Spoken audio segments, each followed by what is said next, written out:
I am I'm here. Let me make sure I've got my monitoring of the live going on this separate laptop over here, so that make sure to catch what everyone might be saying or doing. And I'm gonna raise this up a little bit. Make sure you can actually see what's going on.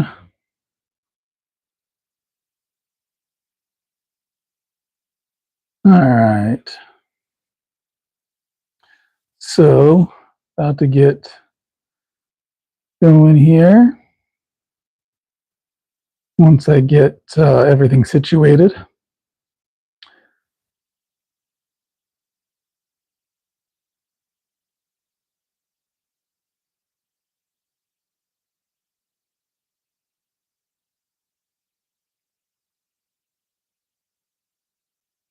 All right. And okay. I think that's good. All right. So I was watching a live video earlier today from Mike is Making Things, and he actually made a router table, including a lift, right there during the live. So go out and check out his video. I'm pretty sure he made it available. So if you want to check out how to make a router table from scratch, including a lift mechanism, go check out his video. Mike is Making Things. No, Mike is Making Stuff. Man, MIMS. Mike is Making Stuff. And so he got me thinking about my router table. I did a video about this recently, and just talked about how I built it, and why I built it. So I had I've had quite a few, well, not quite a few. I've had a few different router tables over the years. The first one I got was a Ryobi router table, and I didn't really know much about router tables at the time, and so I thought it was great. Right? It came. I got it from a pawn shop. I got it the router table plus the router. It came with a rigid router, and I didn't really use it for quite some time. And then about a year ago, I started actually using stuff in the workshop. And I realized that that Ryobi wasn't really that great. And I'm not saying anything about Ryobi router tables in general, just the one that I had wasn't that great, which makes sense because I did buy it from a pawn shop. So, who knows how abused it had been before I got it, or how old it was before I got it. And, it wasn't the best. And the big problems it had were, number one, the fence wasn't straight, and the surface of the table wasn't flat. And so those are some kind of big deals, right, as to why it wasn't that great. I tried fixing the fence issue by just getting a piece of MDF and putting that up against the existing fence to basically straighten it, but I still had the issue with the table not being flat. And so I ended up just reselling that one on Facebook Marketplace or something, or Craigslist. And then I bought this Porter cable table from a yard sale. And let me give you a little bit more up close look on this. Oh, it looks like we've got Mike and Fragile Rock. Can I please play Enter Sandman by Metallica? You know what? I'm not really that great of a musician, Fragile Rock. I do really like that song, though. And Matthew, good to see you. I'm doing pretty well today. Let me give you the close-up of Porter cable here. So the Porter cable is metal and much flatter than the Ryobi was, but because it's got this grid, or not grid, but these lines in it, whatever. I'm somewhat concerned that it can mar the workpiece. And then the fence is better, right? So it's got these, let me turn here. It's got these two spots so I can separately move that. And then it's got dust collection, but the dust collection is really not that great because of how inconvenient it is, right? So I use a Centec hose system for my dust collection. So it allows me to clip into things pretty easily. It doesn't clip in right there, right? But I've got things that will clip into, right? Like this. So this is a little homemade adapter that I've made at home, thus homemade. So this part obviously is part of the Centec system. So it just clips right in. And then this just came with the the shop vac that I bought. And then I just got some, a plastic bottle and used a heat gun and shrunk it down so that it stuck to it. So now I can use this as an adapter for all sorts of different things. So this adapter fits right here. But I don't know if you noticed when I connected that, as soon as I did it, it starts pulling back on this because there's so much weight there. And also it's just so much distance, right, between the fence and the connection, right? Normally I would like to have this on the workbench like that to where I can easily work on stuff. But because I've got that set up there, it just makes it really inconvenient. And so whenever I was using this with the dust collection, I'd have it kind of at an angle so that, this would be kind of sticking out like this. It's still not that great, but it's at least usable, right? And so I decided instead of dealing with these issues, I was just going to make my own router table. I got some inspiration for that from Stumpy Nubs.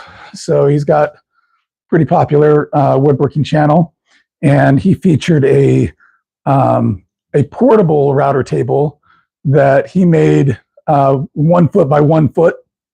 And, I think he was using either MDF or plywood, and then just used plywood sides on it, and made it so that one side was a little bit longer, or, one of the sides was a little bit longer. So then you could clamp it into, if you've got like a Moxon vise, like I do right here on my workbench, you can, just undo the vise, set the router table down with the long leg overhanging, and then just clamp it down so you've got a nice secure workspace there.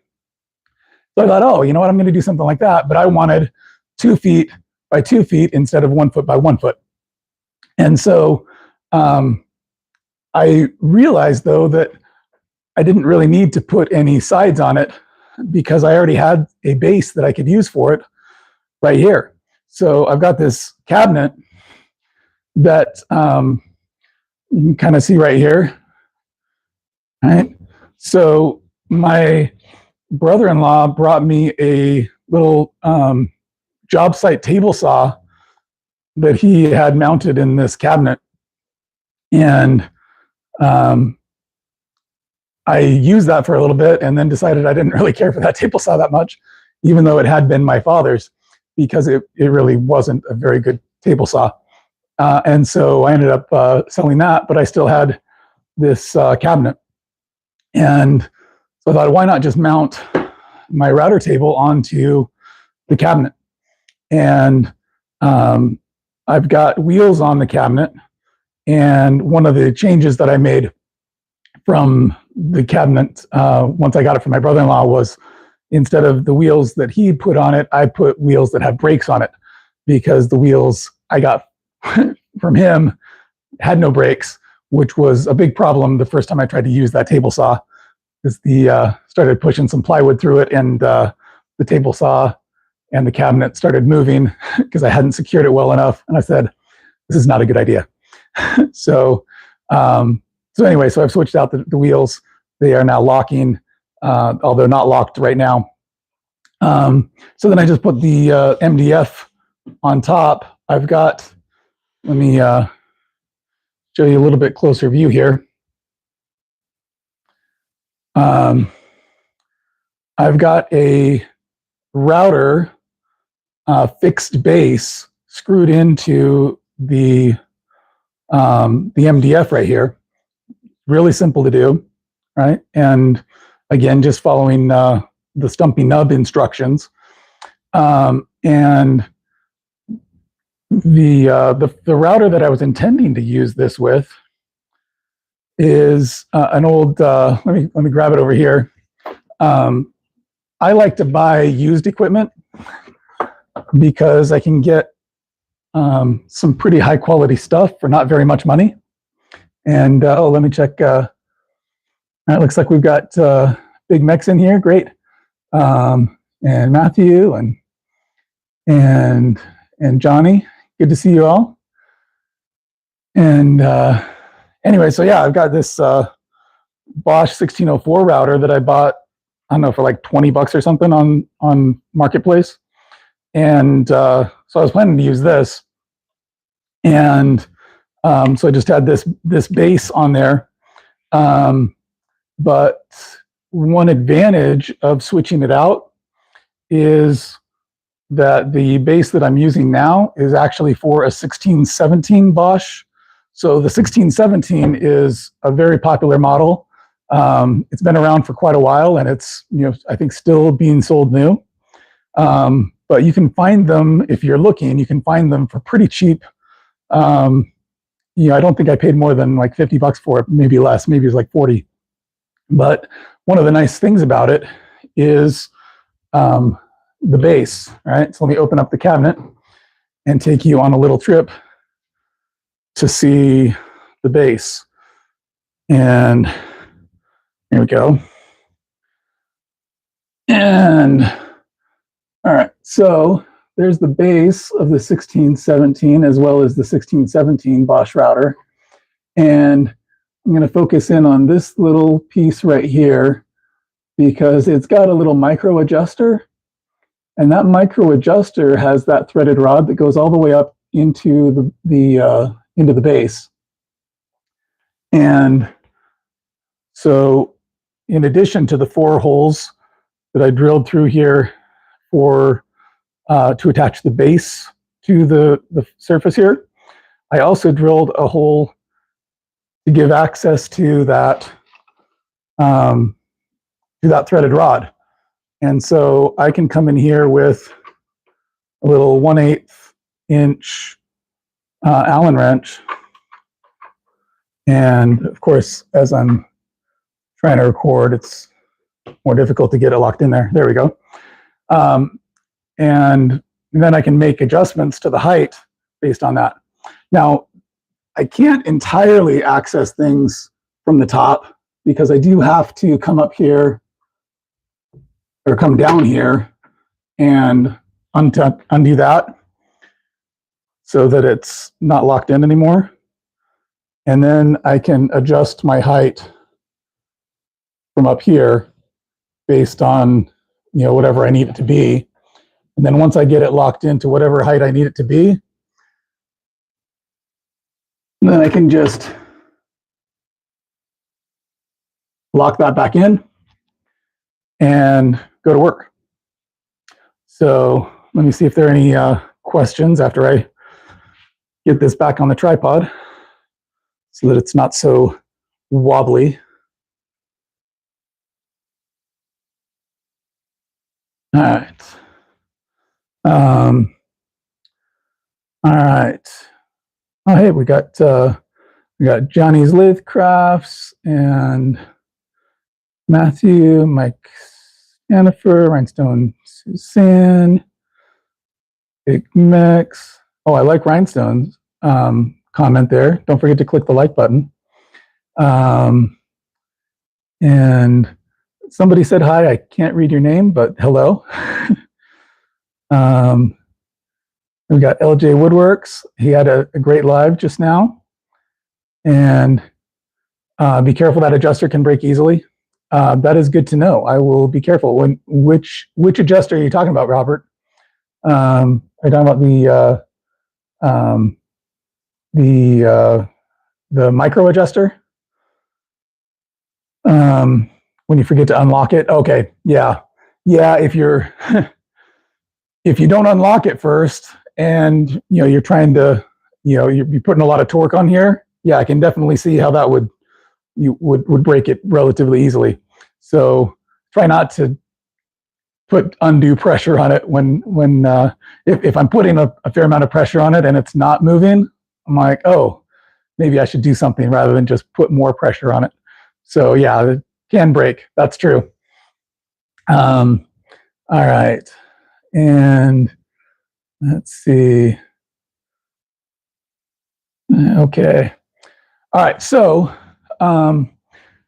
that's what I was doing, and then I made this this fence, right? And I talked about this a little bit in the other video, but I wanted the fence obviously to be square to the table, right? And so I tried to build it out so that it would give me plenty of height. So I think I've got 5 inches high on this guy. Let me get out the ruler. 5.5 inches, and I know that might not seem like a lot to a lot of you. 5.5 inches maybe isn't that big for most people, but to me, 5.5 inches of fence height is pretty substantial. So, but and then I've got here's how it's constructed in the back.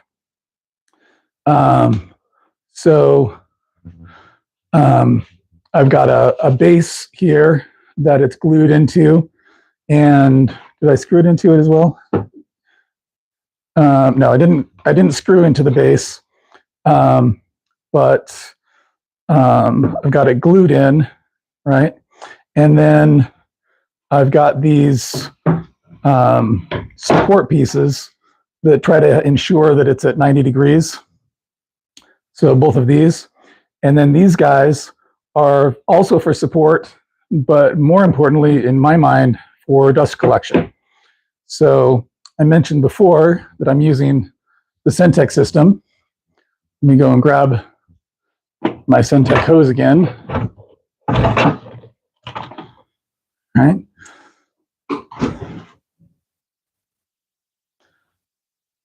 So this connects really easily. So I can just slide this guy off the top, slide this part out. Everything else is glued in, so it is nice and stable. And then just throw that guy in there. And I've got it pretty high up and pretty far back, so there's no way that the router bit is going to be damaging the vacuum hose at all. And I can just throw that in there and then put a little bit of pressure, put that in there. And so now I've got that vacuum hose encased, and so that's not coming out, right? And I've got pretty good seals all the way around, so that pretty much all of my vacuuming, whoa, see what happens when my heel hits the tripod when I'm moving around here? So pretty much all of my vacuuming force is, all of the suction is focused right in this small area there. So it collects the dust pretty well. And those of you that use routers much at all know that they can kick off quite a bit of dust. So dust collection can be quite a bit of an issue when you're dealing with routers and router tables. And the nice thing about this one is that for the most part, whatever doesn't get collected just falls down into the cabinet. And so I've still got everything contained, and so it doesn't make a huge mess everywhere. So let me check in on this here. Okay. So then what I would do to lock in my fence is I would just take some clamps, right? I'm just using these trigger clamps at first, right? And so I would just lock those in there, wherever I wanted it to be. I would just use those trigger clamps to lock it in. What I found, though, is that these trigger clamps weren't good enough. And so if I was working with something, sometimes they would slide. And part of the reason for that is that I've waxed this surface and I've waxed the underside of the fence. And so, it's a little bit easier for it to move. And these trigger clamps just weren't giving enough pressure to keep it in place. And so that got me thinking, maybe I should use some sort of a system like what I have on the Porter cable over here. And let me show you a little bit more on these. So I've got these little knobs that I can lock in. And so, so they go in place like that, and then I can lock them down, right? And I don't have that one tight enough to actually lock down at the moment. But when they are locked down, that fence doesn't move, right? And so, but maybe I'd like to do something like that with this router table, and or with this fence, to be able to have something in there. But I'm not exactly sure that it'll work that great with the MDF, because it's not a machined surface on the bottom of the MDF. I didn't use this MDF with that in mind, and so it's only ½ inch, I think, MDF. So I don't really have enough width to be able to really make something in the MDF. And so the more I thought about it, the more I thought, it's maybe I don't want to do that. Now, the more I thought about it, I realized, I should just not use the trigger clamps. And if I use an F-style clamp, I get plenty of pressure and it'll hold just fine. So had I thought about using an F-style clamp before my next step, then I might not have done my next step. But I did my next step, which is trying to make this fence much better for what I want to do. So enter the replacement fence. So it may look very familiar because it's patterned after the exact same deal that I used over here. It's not quite as tall. It might be the same. Yeah, it's a little bit. It's not quite as long either. Oh, and sometimes I drop it on the workbench apparently. But I can use it on this smaller router table. So if I undo that, get rid of this guy, and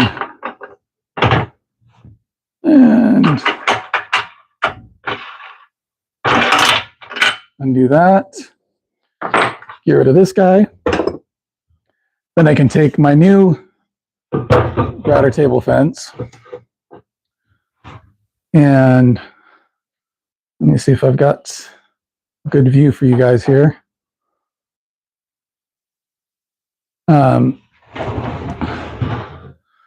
And then I can come up from the bottom here and connect to this guy.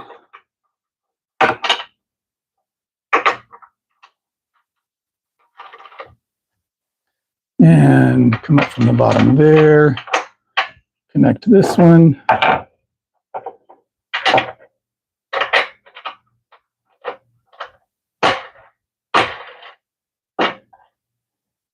And then I can tighten these down as much as I want. And it's got the metal down here that it's connecting to. So I'm just kind of compressing the MDF. And I'm not really relying on the MDF for any kind of structural support. It's just compressing it and keeping it in place. And then I've got a similar system here for my hose. So just slide the hose in, put that on top, and then slide the top on there. And then I've got a router table that I can use on the workbench just as easily as I can use the other router table. So those are the main updates that I've made to my router table setup since the last video that I released. If you have any questions about the router table or anything else, let me know. And let me take a look at the chat, see if there's anything here that you guys are asking or wanting to know about. And yeah, LJ, your live was awesome. Congratulations on hitting that 1,000 subscriber threshold. And let's see. Suzanne's going to sleep. Go have a good night, Suzanne. And let's see. So what items do I use the router table on? That's a good question. All right, so let me think of what I've got in here. Oh, let me pull up this. So this is another recent build and another recent video. So I made a crosscut sled, and part of my crosscut sled, the crosscut sled is also made of MDF. The rear fence, front fence, all of it from MDF, and I've got a stop block on there, right? And the stop block doesn't need the F clamp that just fell down, but it does need a clamping system of some kind. And so I'm using match fit hardware, right? And so you can kind of see the match fit hardware uses a dovetail system to be able to grab onto, wherever it's clamping. And then I can, just, tighten on there. And so before I put this fence onto the crosscut sled, I took this piece and ran it through the router table 2 times, actually. One was a relief cut with just a straight bit and, cut, all the way through there. And then the second time was with the dovetail router bit to make that dovetail. And so now I can take my stop block with my match fit hardware, slip it in there, and then I can slide that anywhere along and then lock it in. All right. And so then I've also got a measuring tape. And so I'm not sure why I'm trying to hold this up instead of just bringing the camera to you. That might be a little bit easier and for me and easier for you to see. But then I can just lock in wherever I want to measure it to. And then I've got repeatable cuts at whatever distance I select on there. So having the router table just makes it a lot easier to make those cuts for the dovetail bit. You could use a handheld router. So like I've got the, I've got a, like a compact router here. And, so, yeah, that's a straight bit. So you can set it up, have a straight edge that you're using, and just try to keep your handheld router in line. But it's just a lot easier with a workpiece like this to run it on a table instead of trying to use a handheld router. The handheld router, I prefer to use that more for things that I can't bring to the table,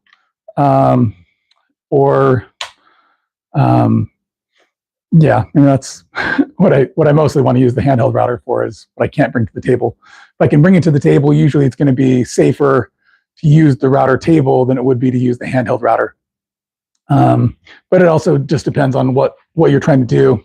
If I'm trying to profile an edge, like when so I've got this edge of my workbench right here, which, it's not really that pretty to look at because not really that focused on aesthetics, but I wanted my plywood to match the surface of the horizontal 2x3 support that I had right here. So I used a trim router bit. So not this one, right?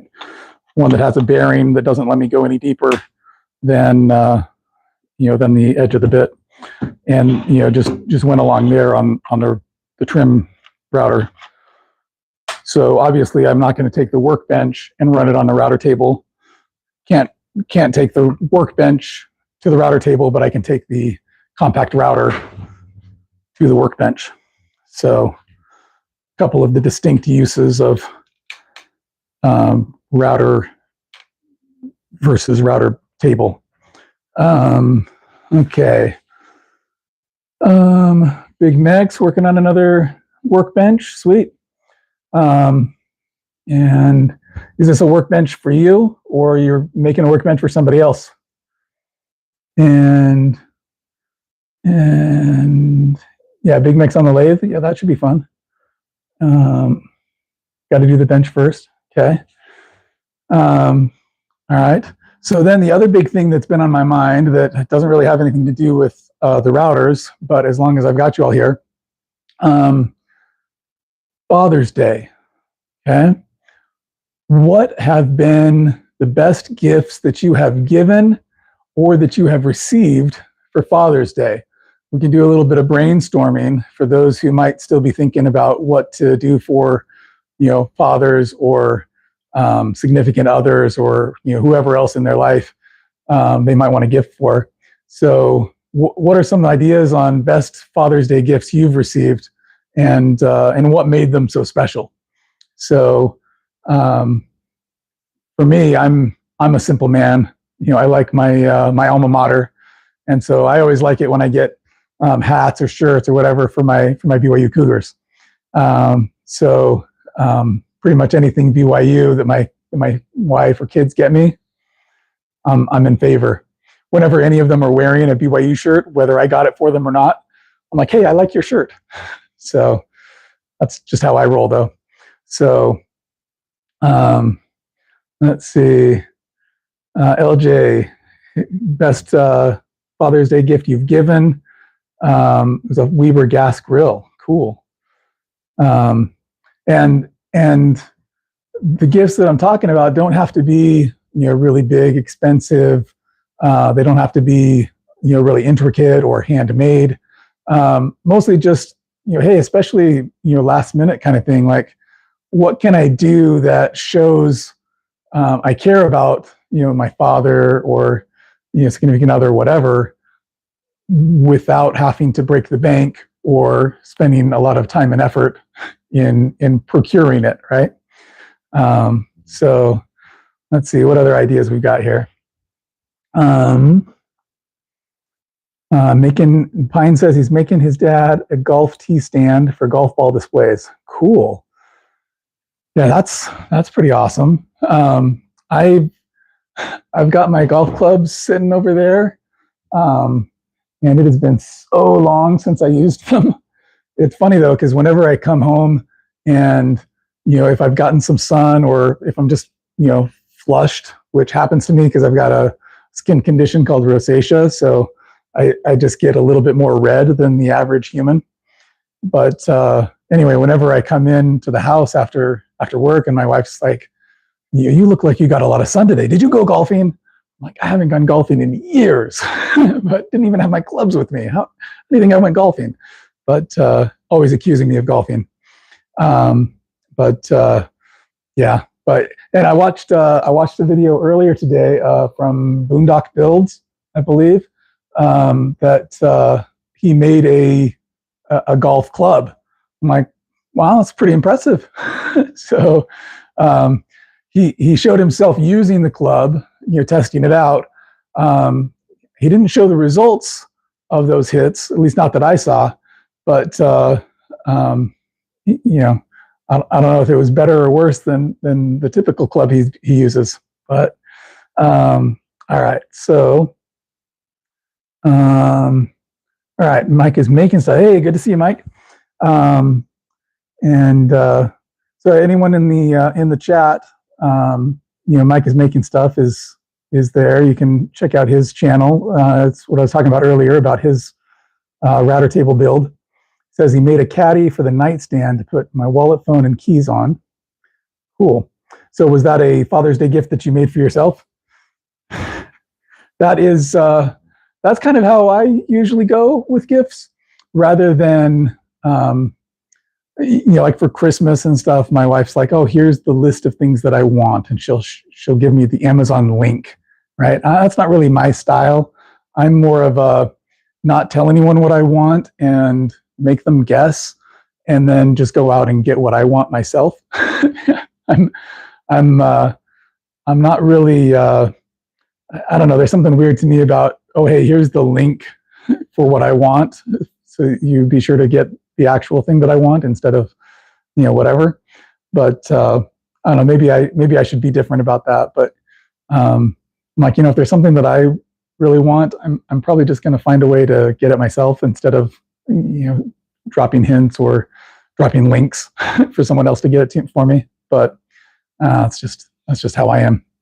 But anyway, so let me put my crosscut sled back, and unless there are more questions about the crosscut sled. And let's see, and I'll put the 1604 router back. Anyone need a 1604 router? So I'm not exactly sure what I'm going to be doing with this, because I was intending on using it here until I realized that the 1617 router had that micro adjuster that makes the lift mechanism really easy. So I don't know, maybe I'll just resell it. Maybe I'll find another use for it. I figure it's never really that bad to have too many routers, because you can set up a router with a particular bit, and then it's just ready to go with that bit whenever you need it. I'm not sure which bit I want to use on this one repeatedly, but I can have it ready to go whenever. So let's see.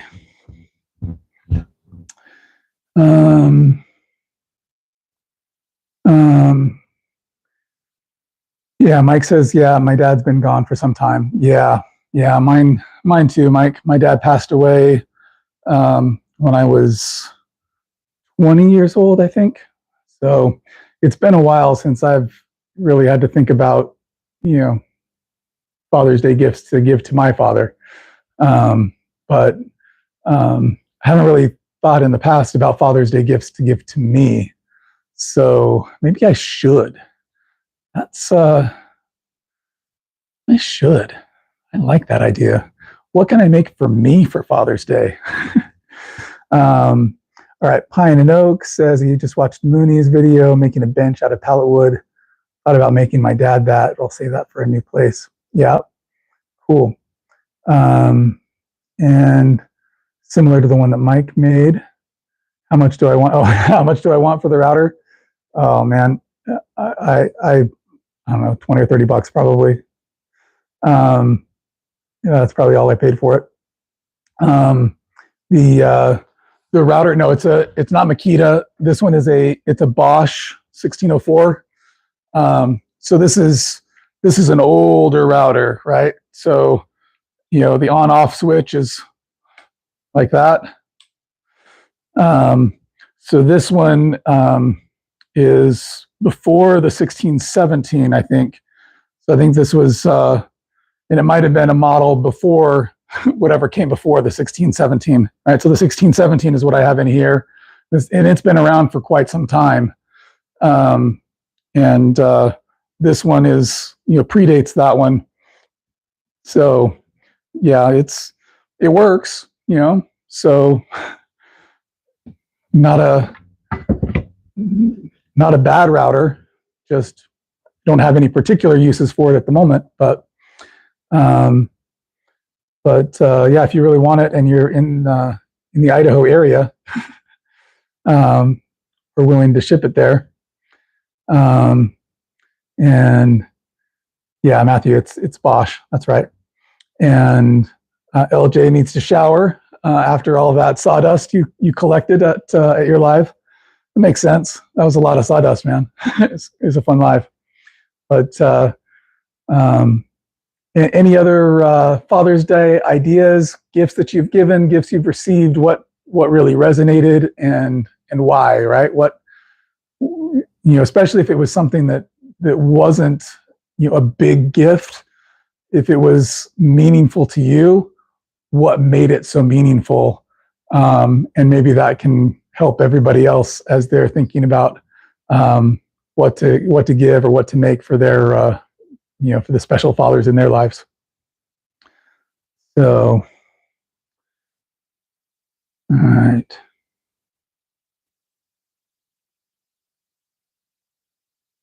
And while you're thinking about Father's Day gifts, let me also just give you a little bit of an update on the lathe. So I went live a little while back. Let me disconnect the hose here so that I can get better access to the lathe.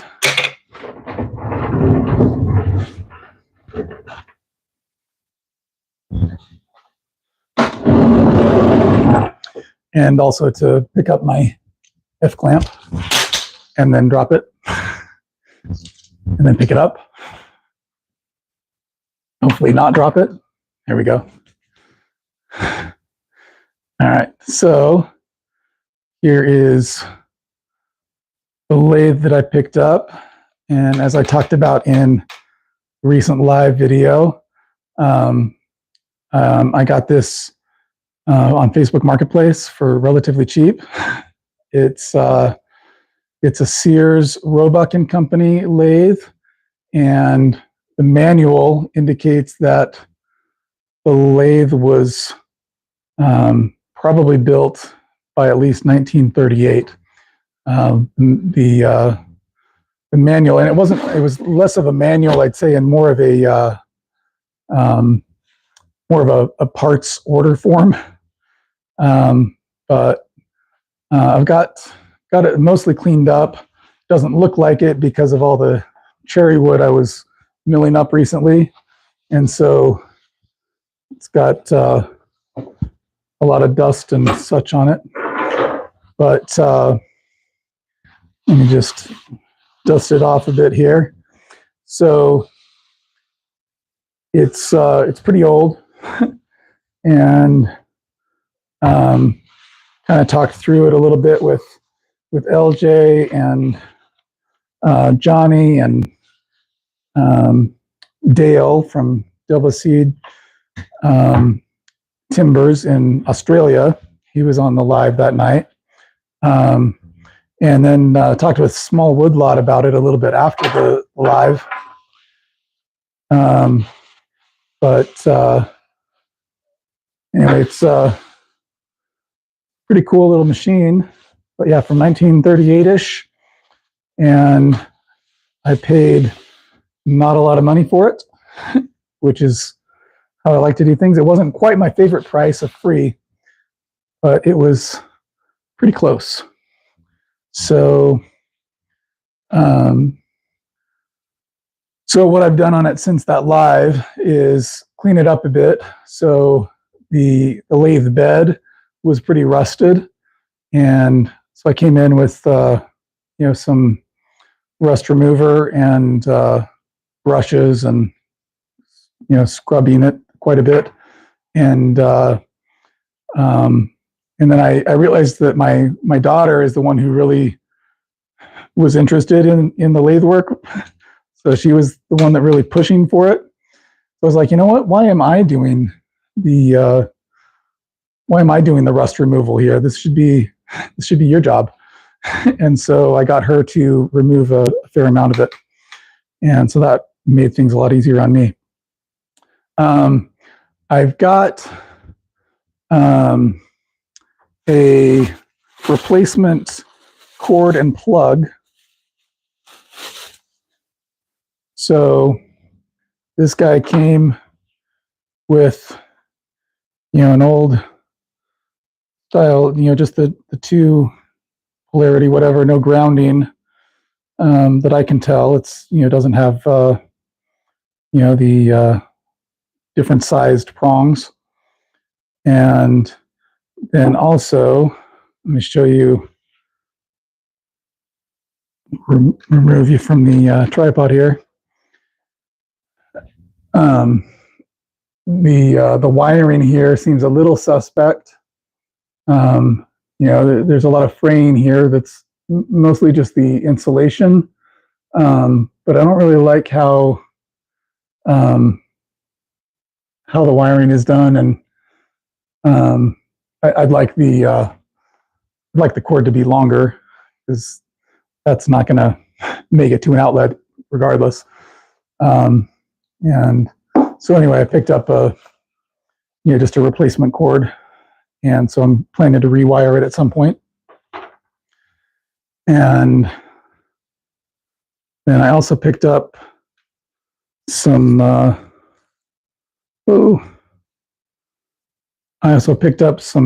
oil, because this guy has these little ports right here that I actually need to pull this out and clean it all off, because, I don't know how well you can see in there, but it doesn't look like the cleanest of oil in there. But one of the few things that I remember reading in the manual said that you need to make sure that it's got plenty of good oil in there, just a light engine oil, just to make sure it doesn't burn things up.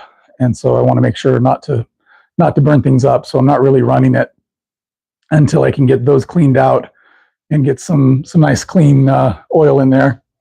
On the live the other day, they were talking about sewing machine oil being a good option. So I just picked up some Singer all-purpose oil that I'm hoping will work well. And then I also got this because my headstock doesn't have any drive units or anything, and neither does the tailstock, right? And so I just ordered something on Amazon, and it arrived. I haven't done anything with it yet, because again, I don't want to be running the machine until I get this other stuff figured out.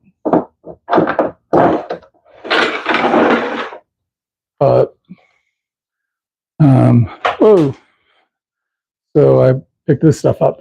So we'll see how well this all works. So be able to connect work pieces using this stuff, and if it doesn't work great, then free returns.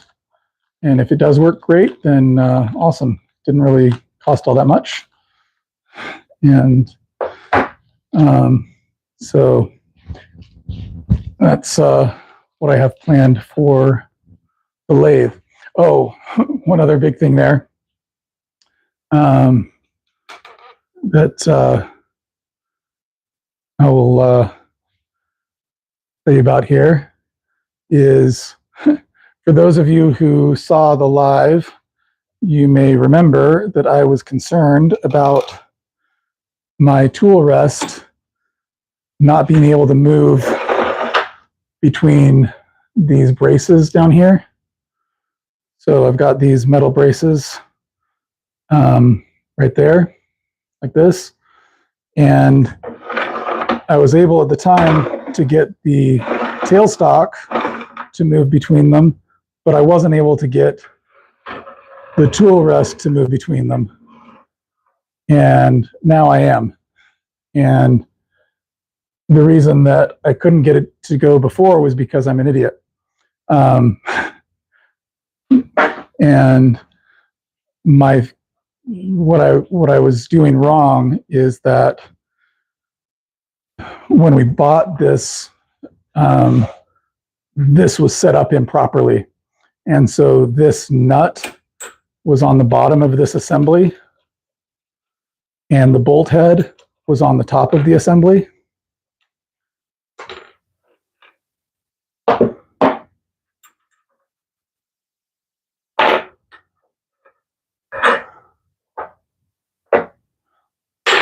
So here's the bottom. The nut was down here. And as you can see, the nut doesn't go flush with that. So it would be like that. And a little bit of space there, not able to seat all the way in. And so the nut was hitting on those braces. What I realized was if I just turned it around, the bolt head does seat all the way in. And then the nut goes on top and it works just fine. So that's the level of brilliance that we're working with here. So anyway, so we've still got a lot to do on the lathe. Haven't really done much with it other than clean it up a bit. And okay, let me come back here and just see what we've got as far as other ideas for Father's Day or any questions. So Pine and Oak says, the best thing I got for Father's Day was my kids when they were younger made a sign for my shop. They hand engraved their handprints in. I'll keep that forever. Yeah, that's awesome, Pine. I was thinking about signs as an option, right? And they don't have to be, they don't have to be difficult signs to make. Anyone can make a sign, but especially if you're doing it in a more permanent medium, right? I wouldn't say that wood is permanent, but it's maybe more permanent than just on a piece of paper with crayon, although those can be incredible keepsakes too. But those can be some pretty cool gifts. And I made some signs recently just using the router, just handheld. There are a bunch of templates that you can use out there to get the letters just right, but I don't have those, and so I was just doing freehand on the router, and they turned out mostly okay. I've got one of those signs on a video for one of those signs, the "Be Patient" sign that we made that for. Or I made that. Why did I say we? I made it. I made it for Sunday school class. I was teaching 9 and 10-year-old kids, and thought that'd be a good way to emphasize the concept of patience. So, yeah, signs can be a really cool gift for fathers. Mike, your internet is bonkers. Cool. Woodchucker, good to see you. I need sawdust on. Yeah, I need sawdust on my lathe. Is that what you're saying? Yeah, I need to make sure it's safe to use before I get too much. Before I'm using the lathe to create sawdust, I need to make sure it's safe to use, especially if my teenage daughter is going to be using it. So I'm trying to take it slow, not get too too anxious, and just kind of like, all right, let's just make sure the wiring is good, the oil is good, and that everything works properly before we get going on it. The other thing that I've been thinking about is the motor. All right, so the motor that came with this guy is again pretty old. Back there, it's a 1/4 horsepower, and then it's got the variable speed, right? So it's got the 4-speed. You have to move the belt, and I think the way you move the belt is by loosening the motor, pulling the motor forward, and then that gives you enough, releases the tension enough on the belt to move it off and move it to whatever you need it to, and then put it back on and retension it all. So it's not exactly a real easy way to adjust speeds. So I think once we kind of get it on the right speed, it's going to stay there for a while. But I've been thinking about upgrading that motor because I remember it was LJ or Dale or who it was. I think it was Dale was telling me that the motor at a 1/4 horsepower is probably not going to be strong enough to do some things. It'll mostly need to be relatively narrow stuff, or it just won't be able to spin it fast enough to get things done on it. So, all right. And Mike, you condensed your 2-hour live to 20 minutes. Oh, from your build earlier today. Sweet. Looking forward to seeing that condensed version. And Jameson asks, "Are you an electrician?" If you're asking if I'm an electrician, the answer is definitely no. So not. And if you're asking that because of my thoughts about rewiring the machine, then you are wise to wonder about my capabilities. I also wonder about my capabilities, and it's part of the reason why I haven't done anything on it yet.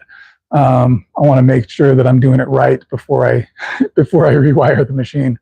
I've done lots of different projects, mostly around the house, changing out outlets or light switches or fixtures. I don't think I've ever rewired a lathe before, so I just want to make sure that I'm doing it all correctly before I get going on that project. But if you were trying to ask something else with your question about electrician, let me know. And Elegant is in the room. Good to see you, Elegant. And that's when things were meant to last. As we see now, it's still here, getting it done. Yeah. Talking about the lathe, Pine. Yeah, it's still around, right? So I think Dale was talking about the heavier the lathe is, generally the better the quality. And this is a heavy lathe, right? So it's been around for quite some time, and said probably 1938. So part of me doesn't want to change anything out because it looks like everything is original, and I'm like, man, that's if I take things out from it and make it not original anymore, it might be safer to use, but it's no longer original. But definitely there's parts of it like the oil. Yeah, I want not original oil in there. I want the new stuff. So, and all right. And Mike says, with the motor being double insulated AC from 90 years ago, I can't think of where the ground would tie in other than maybe just to the case. Yeah, I don't know either. I was just thinking that it would be better to have a ground somehow versus not having a ground. But again, not an electrician, not sure. So I'm open to any and all advice, suggestions, whatever. And of course I'll do a little bit more research on it before I actually try to do the project. And let's see, Elegant heading off to sleep, doing some nightly scrolling, sweet. And Johnny also heading to bed. Yeah. And Mike says, true story, if you watch closely, I use one of those 10-in-1 screwdrivers from Harbor Freight. My son scraped change to go to a tool store to buy Dad a tool years ago. Yeah. Yeah, it's really sweet when kids really go out of their way and you can see the effort that they put into it, right? And that's pretty awesome, Mike. I'm glad you have that memory. And okay, I'll be rocking that thing till I fall over. Yeah, precious screwdriver, absolutely. And yeah, I've picked up several 6-in-1, 10-in-1, whatever screwdrivers from Harbor Freight just because they were doing the free buy anything get the free gift, and so basically got one for each of the kids, for each of the cars, for each of the everything. So it's like we've got a bunch of those, but none of them have that sentimental meaning that yours does, Mike. So, but that's a good example of a meaningful Father's Day gift if it was Father's Day. I remember he said it was for Father's Day or another day.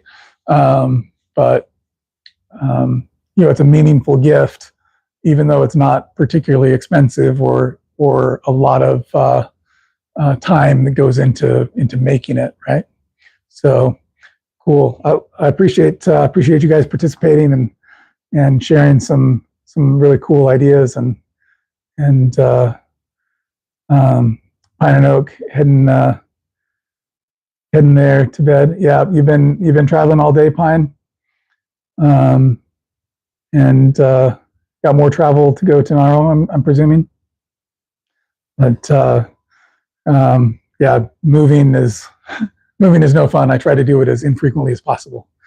So let me just move this over here so it's easier for me to follow along, and I'll stay on camera.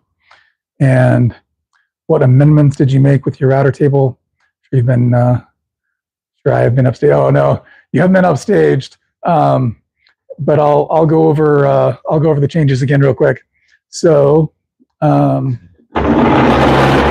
move the lathe out of the way. Bring the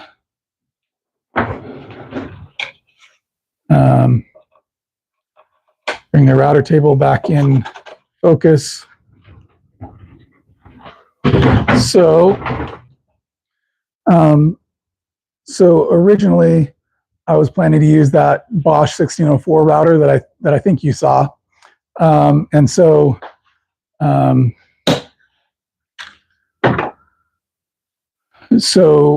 when I originally made this, I cut the holes to mount that 1604 base, and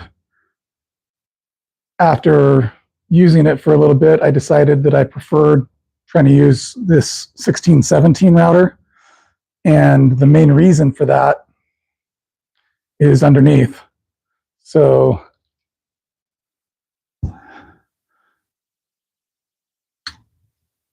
and it's right here.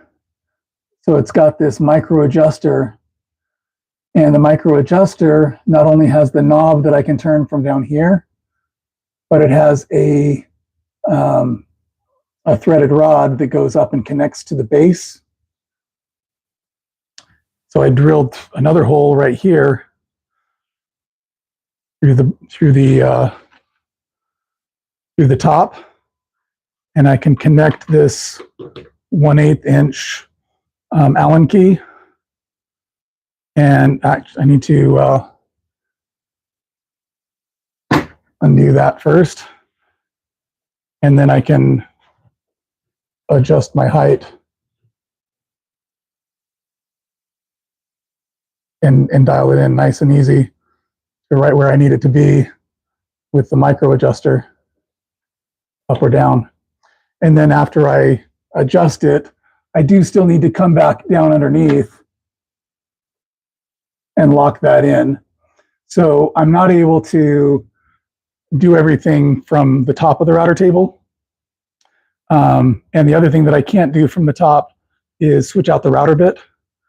So that's one big advantage that yours has over this setup, is being able to switch out the router bit without having to go underneath the router. One big advantage of this versus the one you built is that I didn't have to build a lift. So that's the big advantage for me. And then I just store that wrench in that compartment there. And then the other big change that I made, that it does not show up in the video that I did. So after making this, I was just using these trigger clamps to tighten it down. So I was using 2 clamps instead of 1 and a screw like on yours. And I found that I wasn't getting them tight enough with the trigger clamps. And so my fence was moving a little bit because I've waxed this surface, I've waxed the underside of the fence. And so I was like, oh, you know what? I really like the system on this router table where I can really ratchet it down. And so I thought about trying to do something like that on here, but I don't really have a lot of thickness on this MDF. I think it's just ½ inch, maybe it's probably thinner than ½ inch. And so I didn't really want to drill through it and try to do any kind of setup that way. And so what I ended up doing instead was just making a new fence for this router table that mimics the fence that I've got on this one. And so it's much the same style. And so now I've got it right there, right? So I can, these were already built in, but I can adjust it to wherever I need it to be and then lock them down nice and tight. And then I've still got the great dust collection set up where I can just remove that. Take my Centec hose, place it in, put this on top, kind of squeeze it down a little bit, and then because I'm squeezing it down, it's providing plenty of tension, and so there's very little air loss or suction loss back here, and so pretty much all of the suction is concentrated in this small space here, and this takes up so much less space than the old fence and dust collection used to take up.